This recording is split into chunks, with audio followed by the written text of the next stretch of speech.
Alors dans cette vidéo, je réponds à Delphine qui pose une question que beaucoup se posent, qui est la suivante: comment prioriser ses projets? Elle le dit: j'ai listé toutes mes idées de projets, au lieu d'avoir de la clarté mentale, j'ai l'impression d'avoir une énorme to-do list de trucs à faire et je ne sais pas par où commencer et je suis paralysée.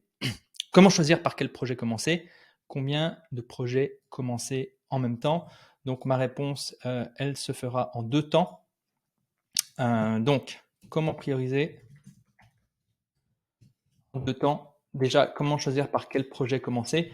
Alors, pour prendre de la distance, heu, il faut déjà replacer le projet dans son contexte. Donc, pour moi, il y a d'une certaine manière la vision, ensuite la stratégie, ensuite les projets/objectifs. Je vais m'arrêter sur la stratégie. La stratégie, il y a plusieurs manières de définir la stratégie. Moi, il y a une question que j'aime beaucoup, c'est quelle sera ta semaine ou à quoi ressemblera ta semaine idéale dans 5 ans? Voilà. C'est une question qu'on m'avait posée et que je me pose régulièrement et je la trouve intéressante parce qu'elle permet de se dire bon ben voilà, on va pas tout changer en une semaine, donc on a du temps, mais ça reste quand même relativement concret. Moi, je me souviens la dernière fois que j'ai répondu à cette question, il y avait 1 jour par semaine, donc un jour c'était dédié à du podcast, voilà, un autre jour à de l'accompagnement, le reste du temps à ma dispo. Okay, et ça commence déjà à donner une direction. Ensuite, si vous avez un business, si vous avez une entreprise et que vous cherchez à vous différencier de vos concurrents, il y a un livre que je vous recommande qui est Stratégie Océan Bleu, et il y a une matrice qui s'appelle la matrice Racé, que je trouve intéressante, qui permet justement de se différencier et de rentrer dans un océan bleu plutôt qu'un océan rouge où tout le monde se fait une guerre des prix. Donc il y a 4 questions intéressantes. La première: quels critères acceptés sans réflexion par les acteurs du secteur doivent être exclus? Quels critères doivent être atténués par rapport au niveau jugé normal du secteur? Quels critères doivent être renforcés bien au-delà du niveau jugé normal dans le secteur? Quels critères jusque-là négligés par le secteur doivent être créés? Donc intéressant, matrice Racet. Okay, une fois que vous avez une idée de stratégie, à ce moment-là, vous pouvez commencer à vous dire, bon, comment je vais faire pour concrétiser cette stratégie? Et puis, vous savez, humainement, c'est très difficile de fermer les portes. On a tendance à dire oui à beaucoup trop d'options. Et c'est totalement compréhensible. Ce que je veux dire, c'est, imaginez, vous êtes un entrepreneur. Tout d'un coup, vous êtes en train de mettre en place une stratégie, ça fonctionne pas comme prévu, il n'y a pas des résultats immédiats, et tout d'un coup, vous tombez sur une vidéo YouTube ou sur un post sur LinkedIn qui vous dit, ben voilà, j'ai obtenu plein de clients super rapidement. Et donc là, si vous n'arrivez pas à gérer ce doute, si vous n'avez pas à gérer cette incertitude, qu'est-ce que vous allez faire? Vous allez sauter sur cette nouvelle opportunité et vous allez disperser vos ressources, et au final, vous allez avancer moins vite que certains concurrents ou d'autres personnes qui vont avoir moins de projets ou qui vont peut-être en avoir qu'un seul. Alors évidemment, un seul projet, c'est autant risqué que d'avoir trop de projets. Moi, personnellement, j'ai entre 3 et 5 projets en parallèle. Moins, c'est difficile parce que j'ai envie de m'engager dans plus de projets, et plus j'ai tendance à me disperser. Donc je viens de répondre à cette question: combien de projets commencer en même temps?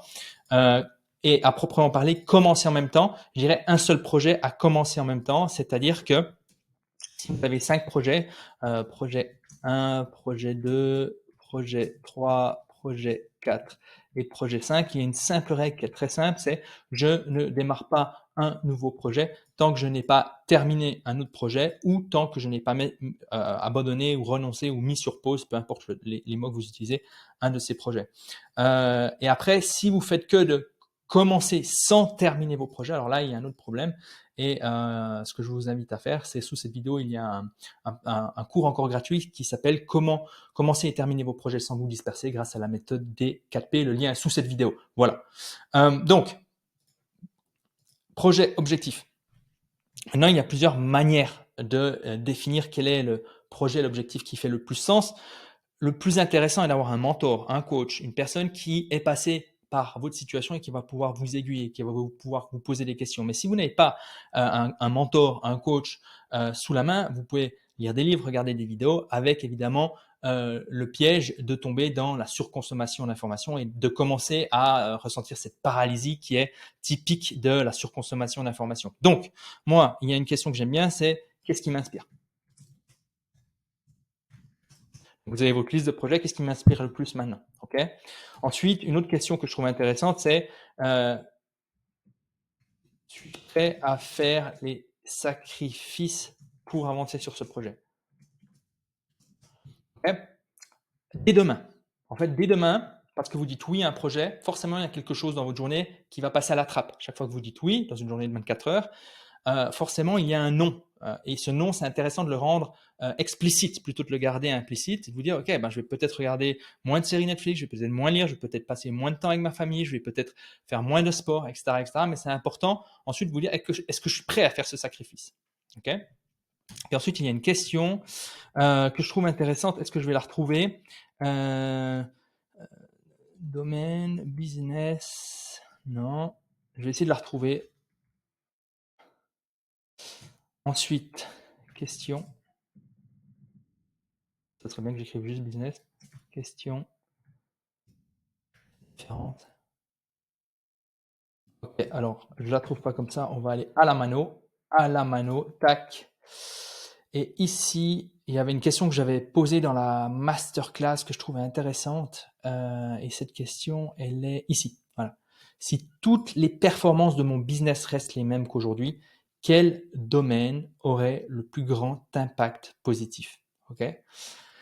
Et le fait de se focaliser à fond sur un projet, sur un objectif, va automatiquement, vous allez shifter votre focus sur un projet et donc automatiquement d'autres projets seront moins saillants. Okay. Et donc c'est une manière finalement de mettre sur pause certains projets. Pas en renonçant à certains projets parce que ça c'est difficile, mais en accentuant votre focus sur un projet. Donc voilà. Si je devais résumer ce que je viens de dire ici, je dirais se poser ces questions, c'est intéressant. Ensuite, celle-ci, si toutes les performances de mon business restent les mêmes qu'aujourd'hui, quel domaine aurait le plus grand impact positif? Puis ensuite, partir sur une durée limitée, par exemple 90 jours, et savoir exactement ce que je souhaite atteindre, précisément, précis, pas quelque chose de vague. Okay. Premier truc, ce que je souhaite atteindre. Ensuite, où est-ce que j'en suis? Est-ce que j'en suis? Voilà.